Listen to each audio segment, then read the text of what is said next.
Il centro di battaglia si è sviluppato lungo il canale scavato dal comune di Padova tra il 1189 e il 1201 per creare un sistema fluviale che collegasse Padova e Monselice a est e l'area dei Colli Ugani al mare.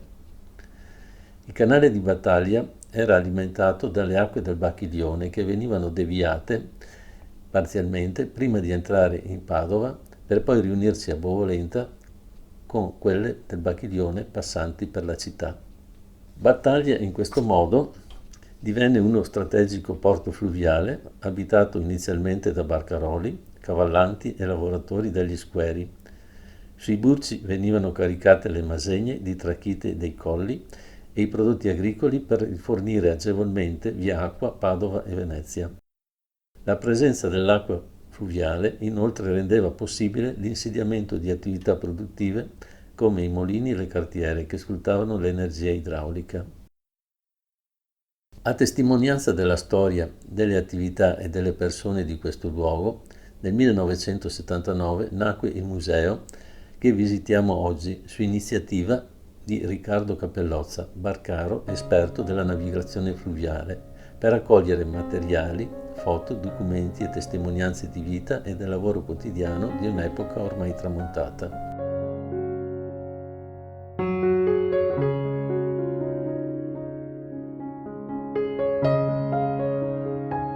Eccoci al Museo della Navigazione Fluviale di Battaglia Terme, alla fine di via Ortazzo, sul canale Vigenzone. All'interno parleremo con il dottor Maurizio Uliana, responsabile del museo, che illustrerà alcuni aspetti della navigazione fluviale. Al piano terra sono presenti dei modellini di imbarcazioni fluviali.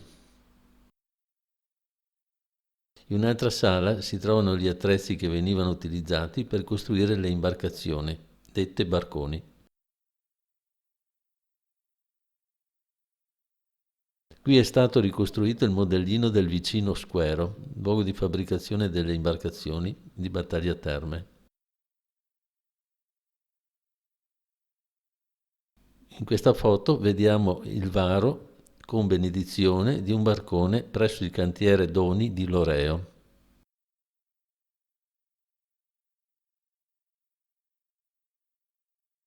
Salendo al primo piano si trova una piccola barca per pescatori con il fondo piatto e le reti. Vediamo poi in questa sala dei modellini di barconi con i tipi di materiale che venivano trasportati.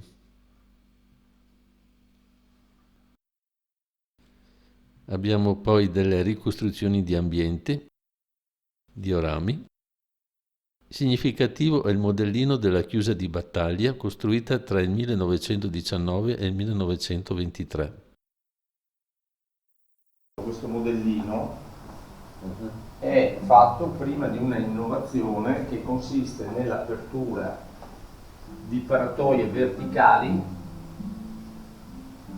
per far affluire l'acqua più rapidamente.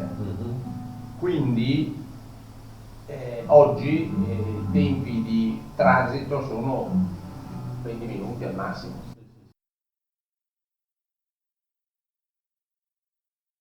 Al piano superiore troviamo dei modellini di imbarcazioni fluviali, tra questi il Bucintoro, la nave da parata del Doge di Venezia, ed un modellino del Rex, la grande nave passeggeri italiana naufragata nel 1956. Si trovano anche ricostruzioni d'ambiente dei barconi, che ricordano come le barche di trasporto erano delle vere e proprie case galleggianti, con stufe e stoviglie eretti da letto per la vita di tutti i giorni. Sono anche esposti i cordami e le carrucole utilizzate per il traino delle barche. Da una vetrata del piano superiore, valorizzata con timone, si gode di una bella veduta sul canale Vigenzone e sotto il finestrone, fuori nel canale, si scorge un barcone affondato. In un plastico viene ricostruito come si svolgeva il lavoro dei cavallanti, che con i cavalli sull'asine trascinavano, tramite cordami, i barconi che risalivano controcorrente. Si spiega pure come dovevano essere effettuati i nodi usati nella navigazione interna e più avanti vediamo una parete di foto sui momenti della navigazione fluviale. Continuando il percorso si può vedere sulla parete una raccolta di gambetti utilizzati per unire la catena all'ancora del barcone. In un angolo della sala espositiva superiore si può anche assistere a una video intervista al cavalier Riccardo Cappellozza, che ricorda i momenti della sua vita e della sua attività. Chiudiamo la nostra visita con un intervento del dottor Maurizio Uliana, direttore del museo. Sì, l'abbiamo visto nel museo, che è molto interessante e soprattutto ci fa capire l'idea che un tempo la navigazione fluviale era molto sviluppata in questo territorio e che però lentamente è andata scemando con l'avvento dei nuovi mezzi di trasporto. Attualmente si dibatte molto sulla possibilità di ripristinare questa navigazione fluviale, per esempio dalla Lombardia verso il Mar Adriatico.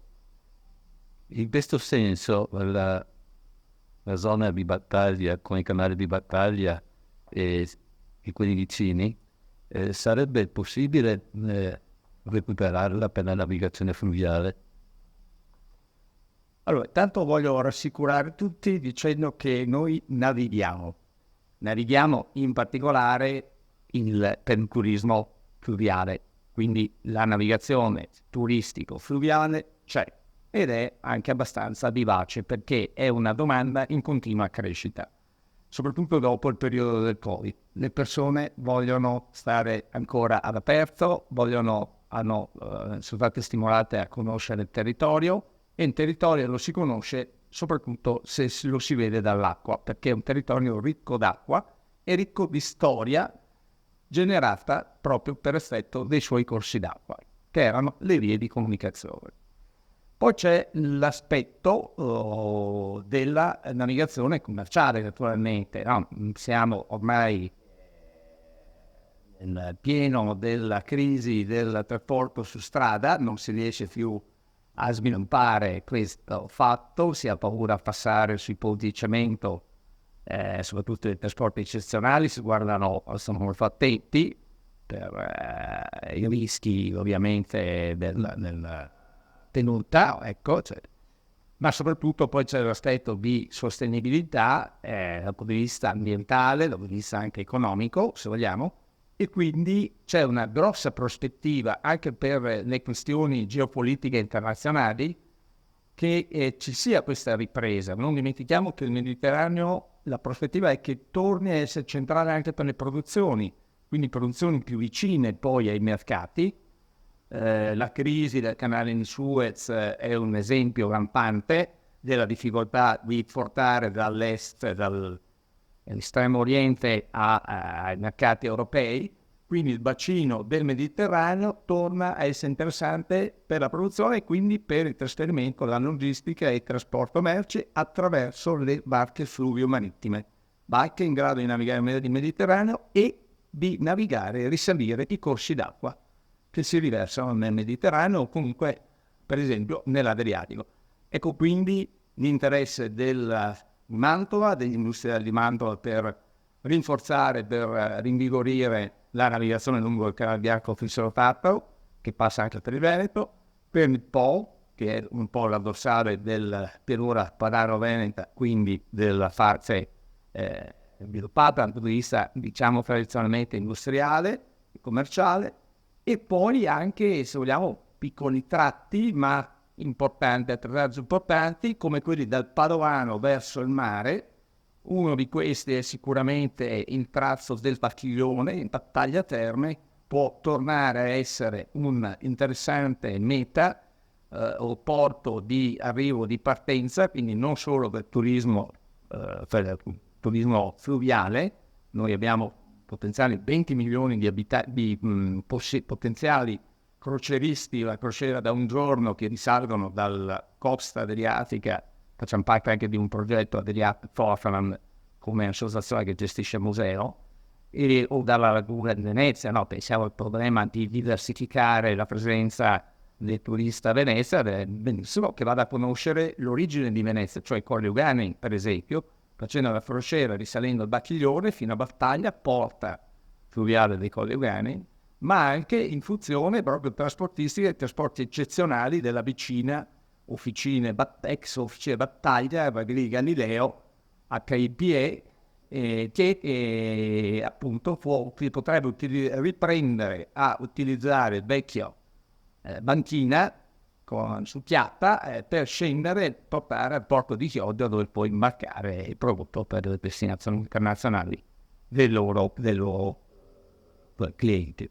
Quindi una prospettiva che basta la volontà politica di dragare, quindi adeguare. Sono 50 anni che non viene più fatta quella manutenzione normale che veniva fatta,